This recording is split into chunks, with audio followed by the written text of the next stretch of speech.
Hello friends, எப்போவுமே வெயில் காலத்தில் நிறைய பொருட்களை பதப்படுத்தி மழை காலத்தில் சமையலுக்கு பயன்படுத்துவோம். இதெல்லாம் நம்ம பாட்டி அம்மாக்கள் செய்கிற செய்முறை தான். அதே மாதிரி தான் நான் எங்கள் அம்மாலாம் செய்கிற மாதிரி வத்தல், வடகம், மாங்காய் ஊறுகாய் எல்லாமே செஞ்சு வச்சுப்பேன் வெயில் காலத்தில்.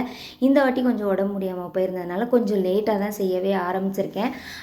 நல்ல வேளை மாங்காய் கிடச்சிருந்தது. ஒரு 20 மாங்காய் கிட்ட ஃப்ரெண்டு ஒருத்தவங்க கொடுத்துருந்தாங்க. அதை நல்லா கழுவிட்டு ஈரம்லாம் இல்லாமல் தொடச்சி எடுத்துட்டு கட் பண்ணி விதையெல்லாம் எடுத்துட்டு உப்பு போட்டு குலுக்கி வச்சுருந்தேன். அது நல்லா ஒரு 3 நாள் வெயிலில் காய வச்சு எடுத்து வச்சுருக்கேன். இந்த அளவுக்கு எனக்கு வெட்டி வச்சுருந்த மாங்காய்லாம் கிடச்சிருந்தது. 3 நாள் காய்ஞ்சாலே போதும். அதில் லைட்டாக ஒரு ஈரப்பதம் இருந்தாலே போதும்.